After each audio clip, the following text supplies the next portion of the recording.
At my grandson's welcome dinner, my daughter-in-law raised a toast. To the control freak who clings to every cent in this family. I took the microphone and revealed the truth about the inheritance. I'm glad to have you here. Follow my story until the end and comment the city you're watching from, so I can see how far my story has reached. I spent 3 days preparing for this dinner.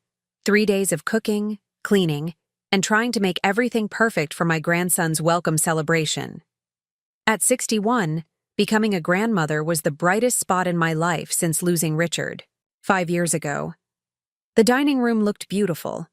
Crystal glasses caught the light from the chandelier Richard and I had bought during our 30th anniversary trip to Venice. The good china, only used for special occasions, was arranged perfectly on the table. Fresh flowers from my garden filled the antique vase my mother had given me before she passed. Everything had to be perfect for baby James. When Daniel and Susan arrived, my heart swelled at the sight of my grandson bundled in a soft blue blanket. Susan barely acknowledged me as she handed James to Daniel and brushed past me into the house. Things had been tense between us for years, but I was determined not to let anything spoil this evening. "Mom, the house looks amazing," Daniel said, kissing my cheek. I could see the exhaustion in his eyes, the kind that comes from sleepless nights with a newborn, but there was happiness there too. "Nothing but the best for my grandson," I replied, reaching out to touch James's tiny hand. "May I hold him?" Susan appeared instantly at Daniel's side. "He just fell asleep in the car. Better not disturb him." Her tone was clipped, final. Daniel gave me an apologetic look. "Maybe after dinner, Mom."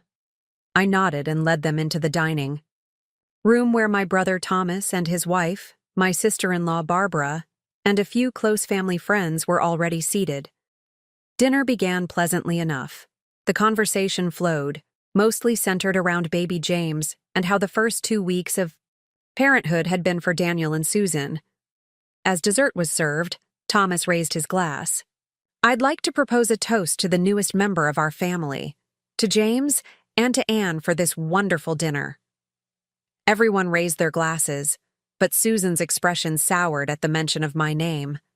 I could see her whispering something to Daniel, who frowned slightly. Thomas continued, "And to Daniel and Susan, may you be as blessed in parenthood as Anne and Richard were." "Here, here," Barbara chimed in. I thought the moment had passed, but then Susan stood up, glass in hand, her smile not quite reaching her eyes. "I'd like to make a toast as well," she announced. The table fell silent. "To Anne, the matriarch who tries to control every aspect of this family's life and cling to every cent of the family money." The room froze. I felt the blood drain from my face as all eyes turned to me. Daniel looked horrified but said nothing, his silence cutting deeper than Susan's words. My hands trembled as I set down my fork. 5 years of keeping quiet, of watching Susan manipulate my son, of seeing her plant seeds of distrust between us. All of it crashed down on me at once. The inheritance that Richard had left specifically for Daniel's future and for any grandchildren we might have. The inheritance Susan had been trying to get her hands on since the day they married. I'd kept silent, to keep the peace. I'd watched Susan turn my son against me with whispers and lies. I'd endured her subtle cruelty at every family gathering. But not tonight. Not in my home, at the dinner I'd prepared to welcome my grandson. I stood up slowly, the room still silent, and reached for the microphone we'd set up for toasts. "Thank you for that." "Honest toast, Susan," I said, my voice steadier than I expected. "Since we're being honest, I think it's time everyone knew the truth about the inheritance you've been so eager to get your hands on." Susan's smug expression faltered. "The inheritance that Richard left isn't just money to be spent however you wish. It was meant to secure Daniel's future and now James's education. Richard knew, somehow he knew, that it needed protection." Looked directly at Susan as I continued. "The trust can only be accessed under specific conditions. Conditions that ensure the money goes to its intended purpose, not designer purses or the luxury car you've been eyeing. Susan's face went pale. Daniel looked up at me, confusion clear in his eyes. "What are you talking about, Mom?" he asked. "The bank statements, Daniel. The credit card bills Susan's been hiding from you. The trust fund only releases money for specific purposes. Your father made sure of that. Susan's been trying to figure out how to bypass those conditions since your wedding day." Susan's glass slipped from her fingers, shattering on the hardwood floor. She swayed in her chair, looking like she might faint. The shocked expression on her face told me everything I needed to know. My quiet, reserved demeanor had led her to believe she could control me forever. She thought wrong. Daniel stared at his wife, then back at me, as the truth began to sink in. "Mom, is this true?" Before I could answer, Susan found her voice. "She's lying. She's manipulating you just like she always does." But her panicked expression betrayed her. The carefully constructed facade was crumbling, and everyone at the table could see it. The night was far from over, but for the first time in years, I felt the weight lifting from my shoulders. The truth was finally coming out. And no matter what happened next, I knew I had done what Richard would have wanted me to do: protect our son from the wolf in sheep's clothing sitting beside him. The silence that followed my revelation seemed to stretch for an eternity. Susan's face had gone from shock to fury in seconds. I could see her mind working, calculating her next move. "Anne, how dare you?" she finally sputtered, gripping the edge of the table. "Daniel, are you going to let your mother speak to me this way?" Daniel looked lost, his eyes darting between us. The guests shifted uncomfortably in their seats. I hadn't wanted to do this in front of everyone, but Susan had forced my hand with her public toast. "Susan," I said quietly, "you've been lying to my son for 3 years. Did you think I wouldn't find out?" Thomas cleared his throat. "Perhaps we should give the family some privacy," he suggested, standing up. The other guests quickly followed suit, murmuring awkward goodbyes. Once the door closed behind the last guest, Susan's carefully crafted demeanor shattered completely. "You miserable old witch," she hissed. "You've hated me from day one." "That's not true," I replied, keeping my voice steady. "I welcomed you with open arms. I only began to worry when I noticed the changes in Daniel after you married." Daniel had always been open with me, calling several times a week, stopping by for Sunday dinners. After Susan, those calls became less frequent. The Sunday visits stopped altogether. When I did see him, he seemed guarded, as if measuring his words. I remembered the first red flag clearly. It was 6 months after their wedding. Daniel came to fix a leaky faucet in my bathroom. His phone rang, and he stepped out to answer it. When he returned, he was different. Tense, hurried. "Mom, I've got to go," he had said, packing up his tools, without fixing the faucet. "Susan needs me at home. Is everything all right?" I'd asked. "Yeah, it's just..." He hesitated. "Susan says you've been calling her, questioning our spending. She's upset." I was stunned. "Daniel, I haven't called Susan at all." His face had clouded with confusion, then suspicion. "Mom, don't lie to me. She showed me the call log. That was the beginning. Small lies, crafted to drive a wedge between us." When Daniel mentioned plans to renovate their kitchen using some of his inheritance money, Susan accidentally let slip that I had called it wasteful. When Daniel wanted to visit me after Richard's death anniversary, Susan suddenly had a family emergency that required his attention. Each fabrication built upon the last, slowly transforming me from loving mother to controlling manipulator in Daniel's eyes. Now, sitting at my dining table with Susan's toast still ringing in the air, I finally understood the full extent of her deception. "Daniel," I said, turning to my son, "have you seen the credit card statements lately?" "What are you talking about?" he asked, his voice strained. I reached into the drawer of the sideboard and pulled out a folder.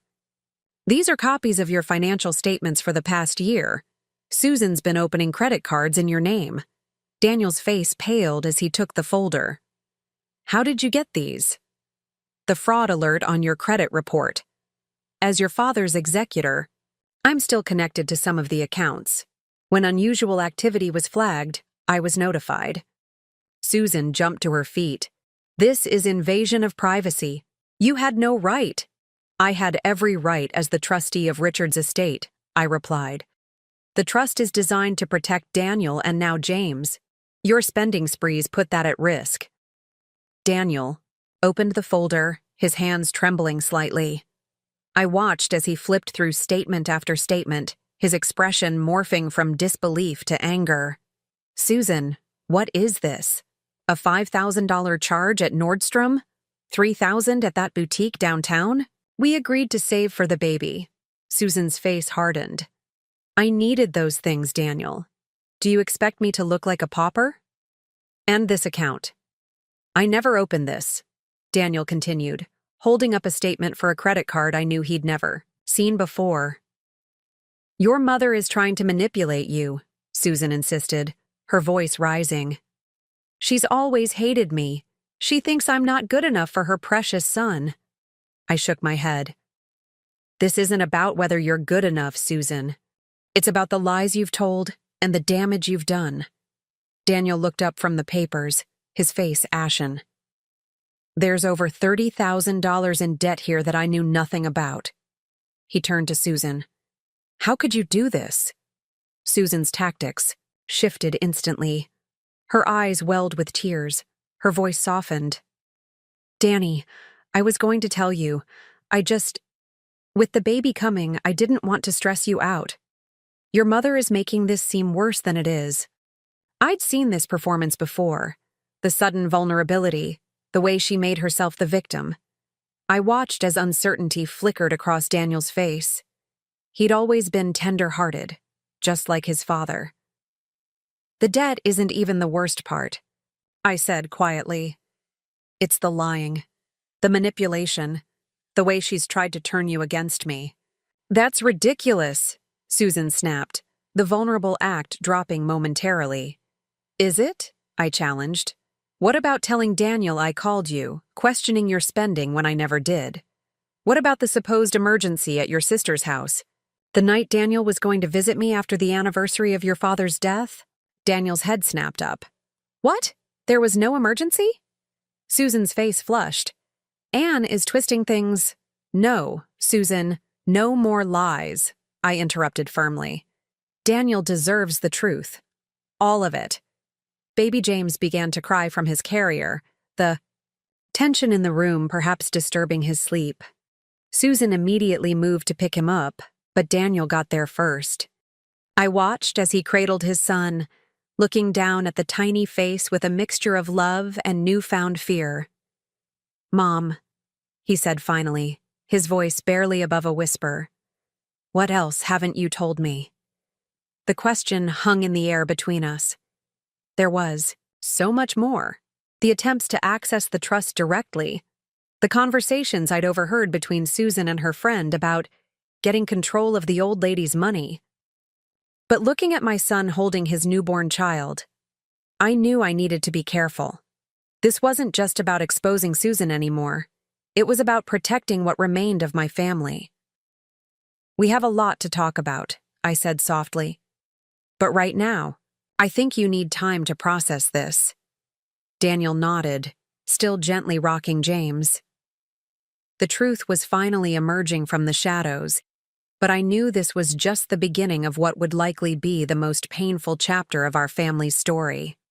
The days following the dinner were eerily quiet. Daniel had left with Susan and baby James that night, his expression unreadable as they walked out the door.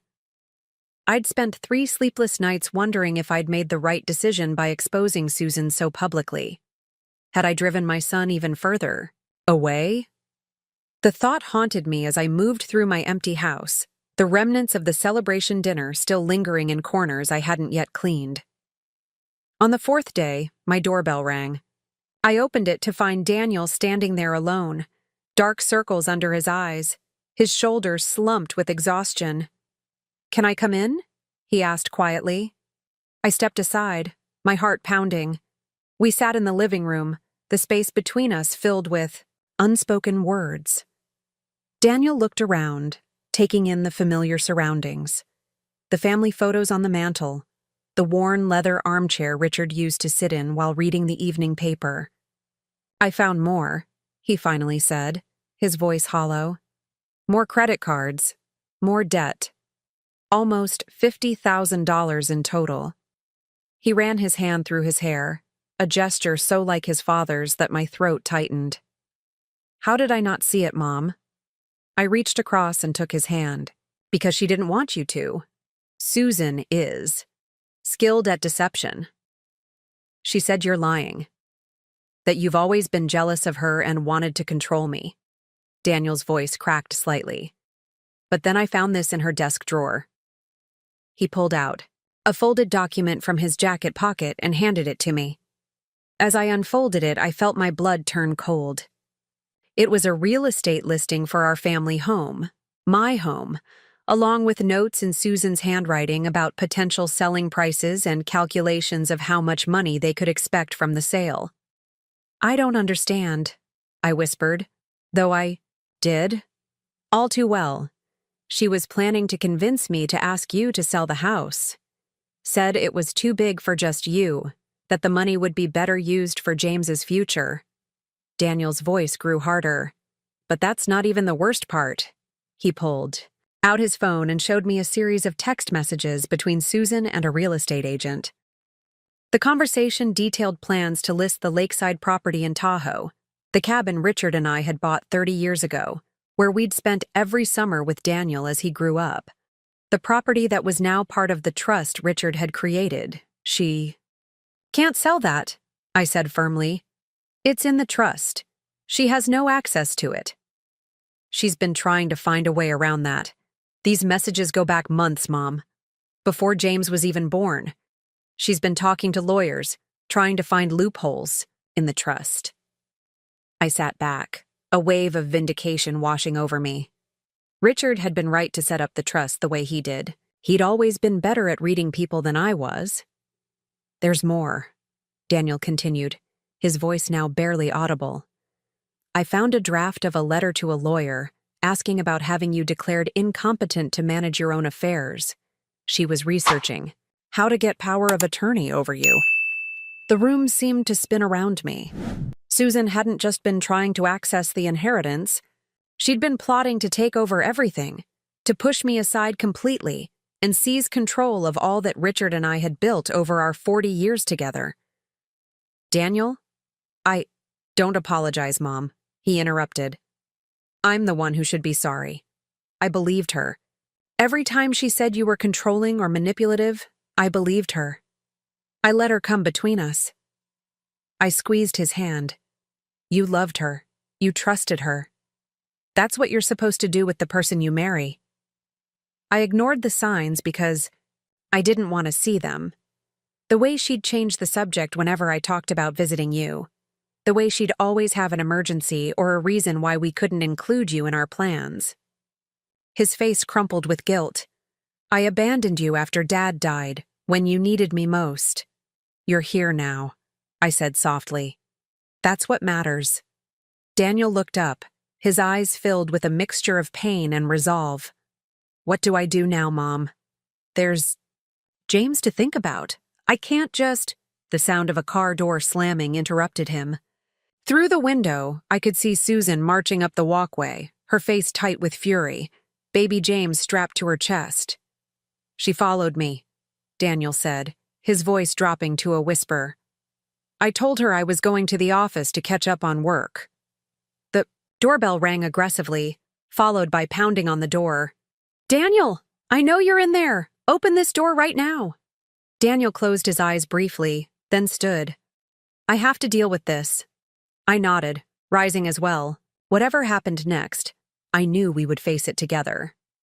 The conspiracy Susan had carefully constructed was crumbling around her, and judging by the rage in her voice as she continued to pound on my door, she knew it too. Daniel squared his shoulders and walked to the door. As he reached for the handle, he turned back to me. "I'm sorry, Mom, for everything, but I promise you, it ends today." The door swung open, and Susan burst in, her face contorted with anger. "What are you doing here? With her?" "Hello, Susan," I said calmly. "I think it's time we had an honest conversation." "Don't you?" She glared at me, then at Daniel, clutching baby James tighter to her chest like a shield. The confrontation I'd been avoiding for 3 years was finally here, and this time, I wouldn't back down. Not when everything, my son, my grandson, my home, and Richard's legacy, was at stake. Susan stood in my entryway, her face flushed with anger, baby James fussing against her chest. "So this is what it's come to?" she hissed at Daniel. "Sneaking around behind my back? Conspiring with your mother?" "Susan, please lower your voice. You're upsetting James," Daniel said quietly. "Don't tell me how to handle my son," she snapped, but adjusted her hold on the baby nonetheless. Her eyes darted between us, calculating. I could almost see her mind working, searching for a way to regain control of the situation. "We need to talk," Daniel continued, "about the credit cards, about the debt, about the plans to sell Mom's house." Susan's expression flickered momentarily before hardening again. "I don't know what she's been telling you, but—" "I found everything myself, Susan," Daniel interrupted.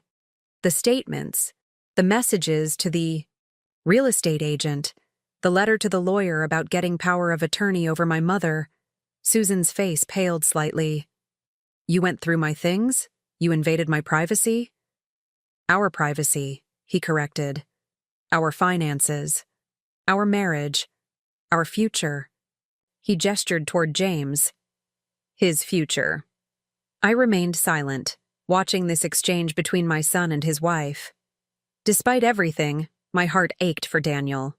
For the pain of discovering the person you've built a life with isn't who you thought they were. Susan's tactics shifted again, her eyes filling with tears. "You don't understand, Daniel. I was trying to secure our future, to make sure we had enough for James. Your mother has been holding on to that money like it's hers. It's not about the money." Daniel's voice rose, then he took a deep breath, continuing more calmly. "It was never about the money. It's about the lying, the manipulation." Susan turned to me, her expression venomous. "This is all your fault. You've always hated me. Always tried to turn Daniel against me." Before I could respond, the doorbell rang again. We all froze. "Are you expecting someone?" Daniel asked me. I shook my head and moved to open the door, grateful for the interruption. To my surprise, a woman who looked strikingly similar to Susan stood on my porch. The same golden blonde hair, the same delicate features, but with a kindness in her eyes that Susan's had always lacked. "Rebecca?" Susan's voice was sharp with disbelief. "Hello, Susan," the woman replied, stepping inside without waiting for an invitation.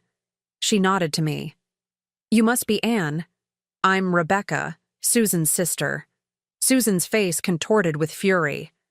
"What are you doing here?" Rebecca looked at her sister evenly. "I came because I couldn't let you do this to another family."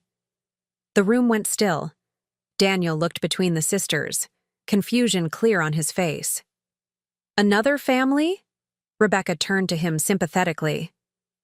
"This isn't the first time Susan has done something like this.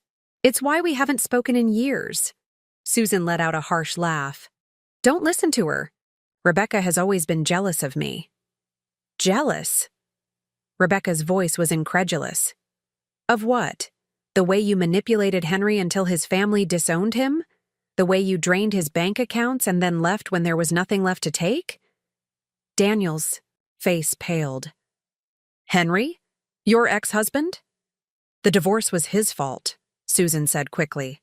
"He was abusive, controlling. He was none of those things," Rebecca interrupted firmly.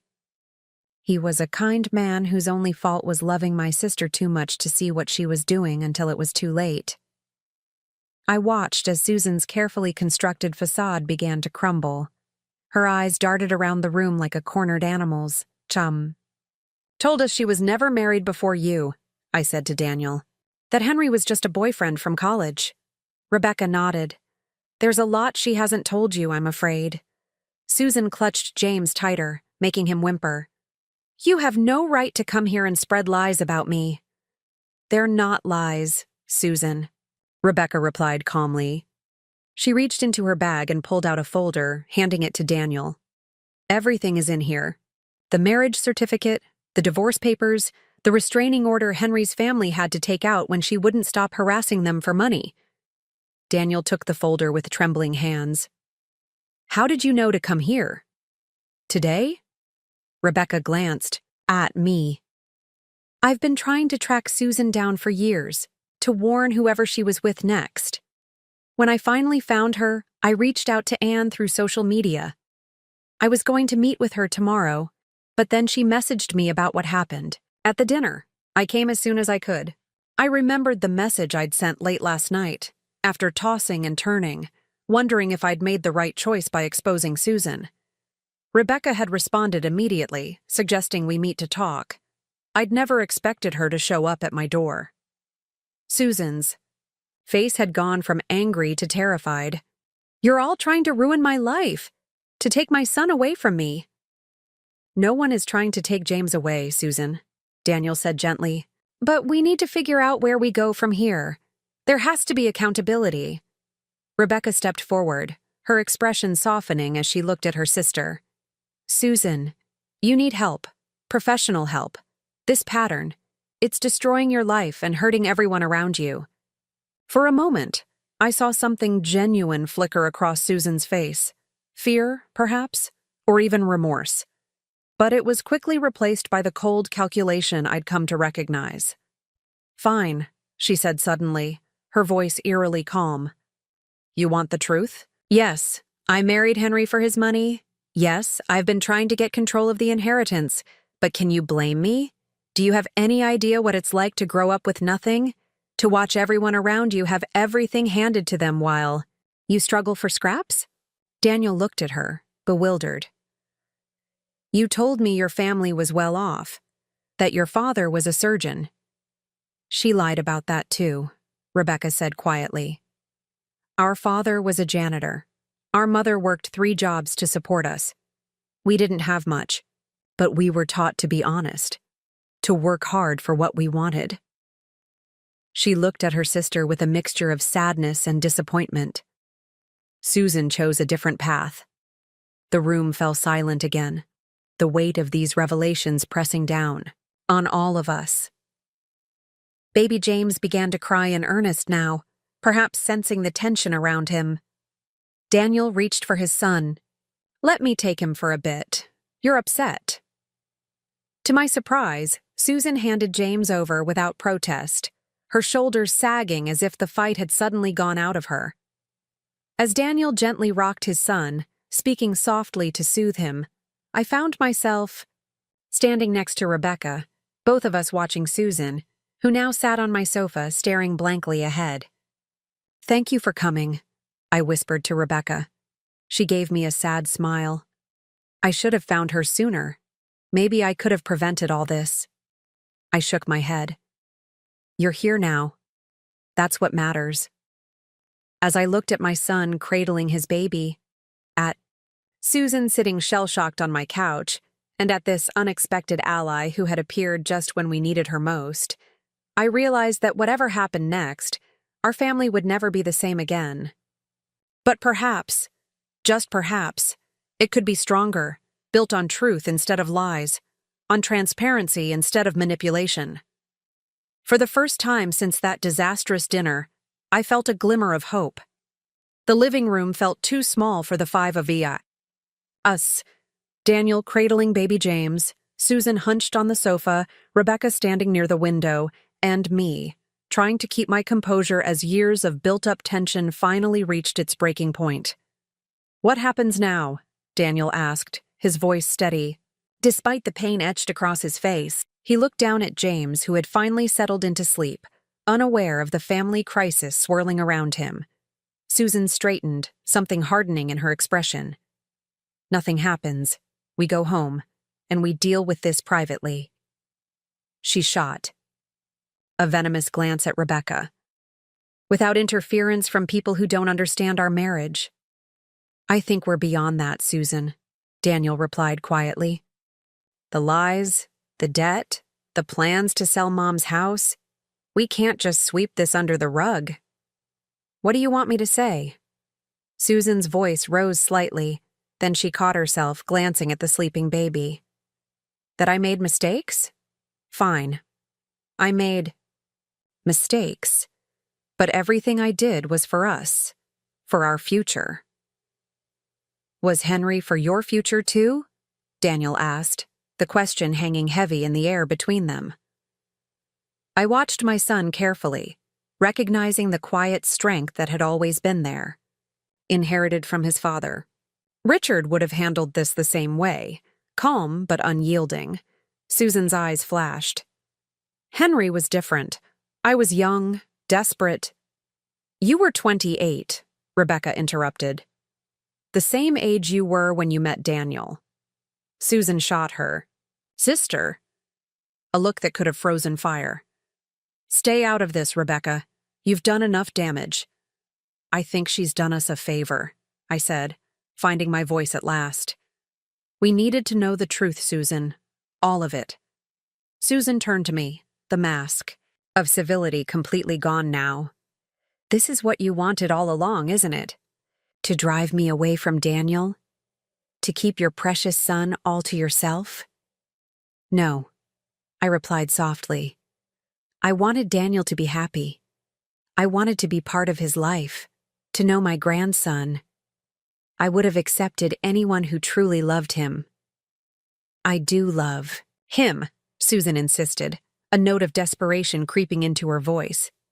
Daniel looked at her, his expression a mixture of sadness and resolution. Do you, Susan? Or do you love what I represent? The security, the inheritance, the lifestyle? Susan flinched as if she'd been struck.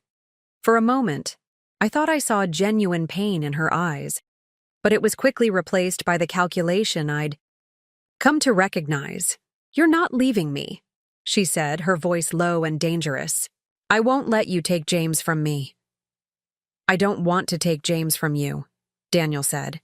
He needs his mother. But we need to figure out where we go from here. There has to be trust, Susan. And right now, I don't know if I can ever trust you. Again. Susan stood abruptly. I'm not discussing this anymore. Not here, not with them. She gestured toward Rebecca and me. We're going home. Now. Daniel didn't move. I think I'll stay here tonight, with James. Susan's face contorted with fury. You're not taking my son. Our son, Daniel corrected gently. And I think we both need some time to think. You're too upset right now. Because you've ambushed me, teamed up against me with your mother and my traitor of a sister. Rebecca stepped forward. Susan, please, you need help. This pattern, it's not healthy for you or for them. Susan whirled on her sister. Help? Like the help you suggested after Henry. The therapists who wanted to label me with personality disorders, who wanted to drug me into compliance. They wanted to help you understand why you do these things, Rebecca said, her voice gentle but firm. Why you manipulate people, why you lie, why you— Enough, Susan shouted, causing James to stir and whimper in Daniel's arms. She lowered her voice, visibly struggling for control. I'm not crazy. I don't need help. I need my husband to stand by me instead of betraying me at the first sign of trouble. Daniel rocked James gently, soothing him back to sleep. This isn't the first sign of trouble, Susan. It's the culmination of 3 years of lies. The room fell silent again. I watched as Susan's gaze moved from Daniel to the baby, her expression shifting through a range of emotions: anger, fear, calculation, and something that might have been genuine love. One night, she finally said, her voice tight. You can? Stay here one night.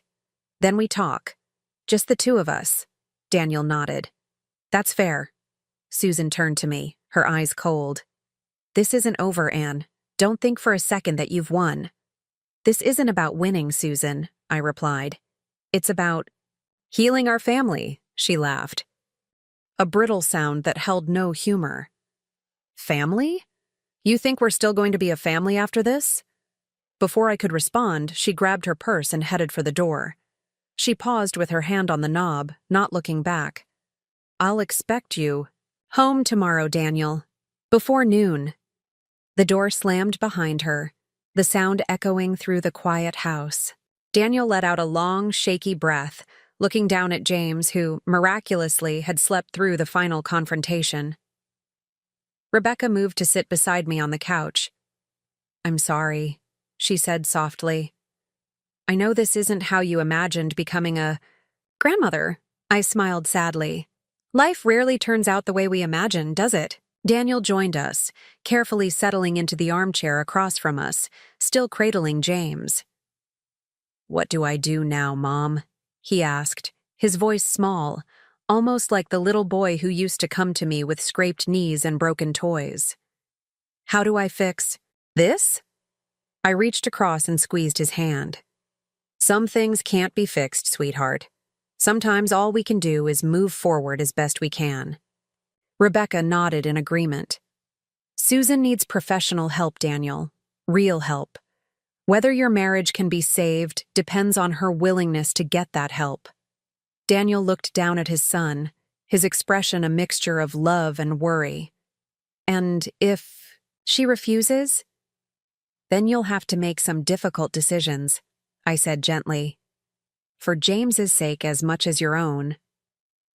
The three of us sat in silence for a long moment, each lost in our own thoughts. Outside, the sun was beginning to set, casting long shadows across the living room. Tomorrow would bring its own challenges, its own confrontations.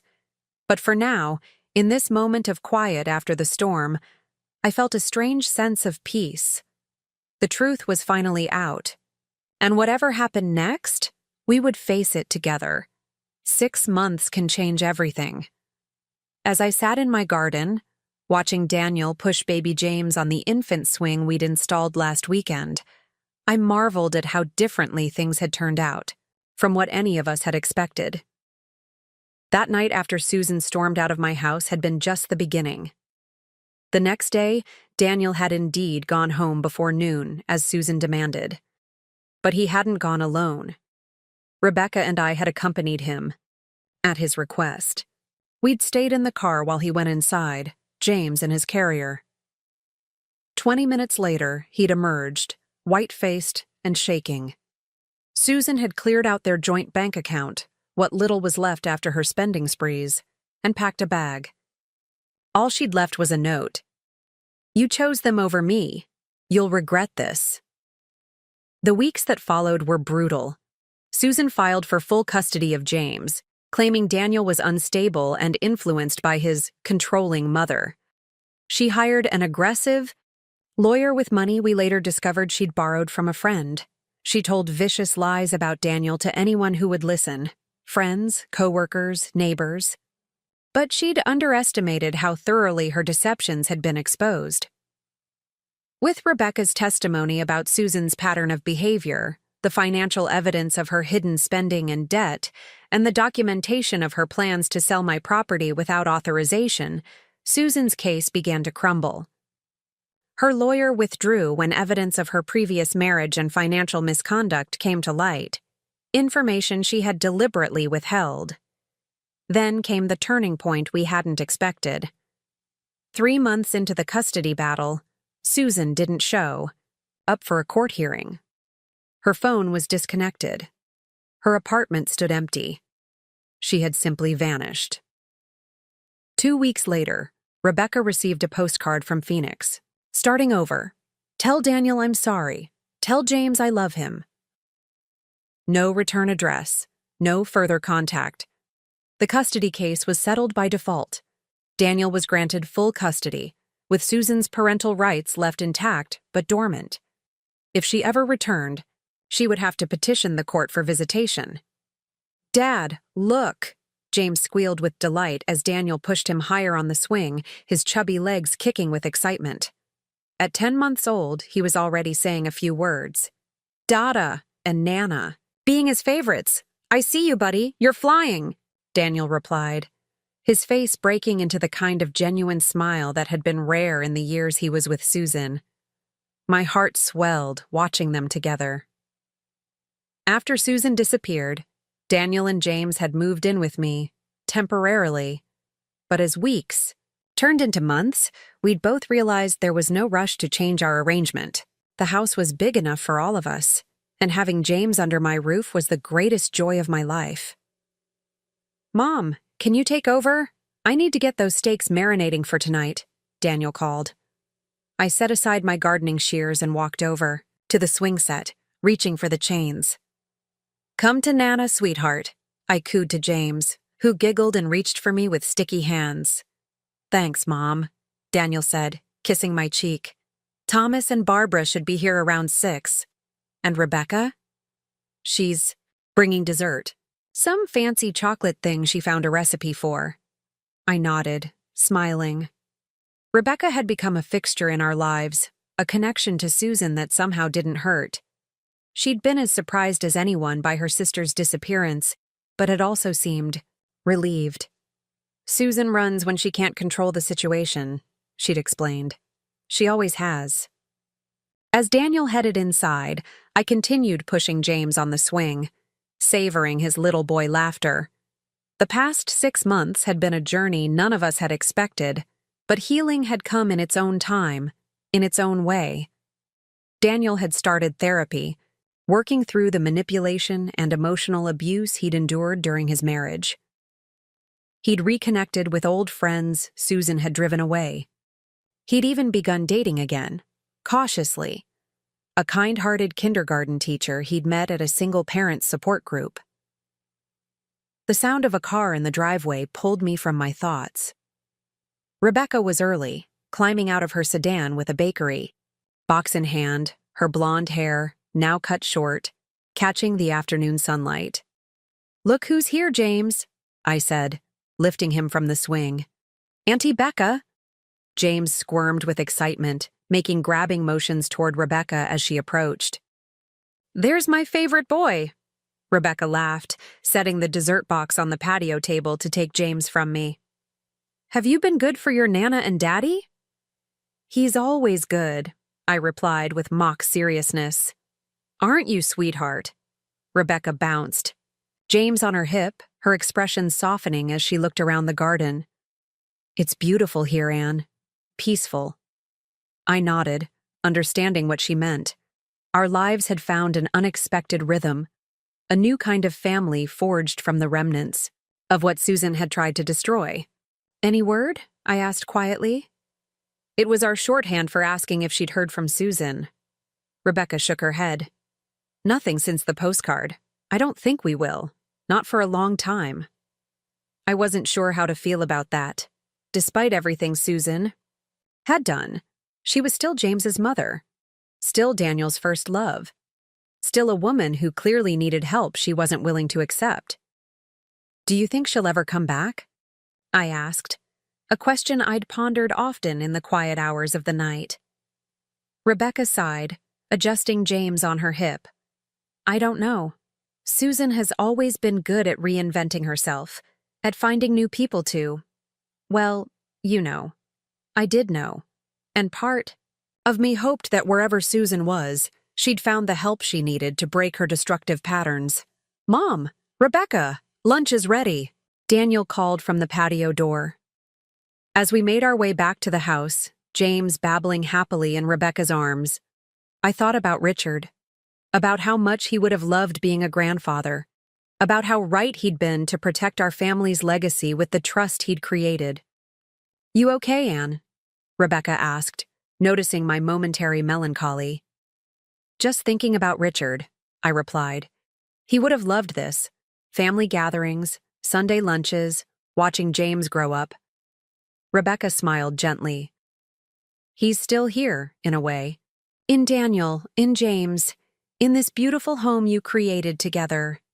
As we stepped onto the patio, Daniel was setting a pitcher of lemonade on the table, the garden umbrellas casting dappled shade across the setting. Thomas and Barbara would arrive later, bringing their warmth and support as they had throughout this difficult journey. Life had found its rhythm again, different but sweet in its own way. Later that evening, after our guests had gone and Daniel had put James to bed, I found myself alone in the garden once more.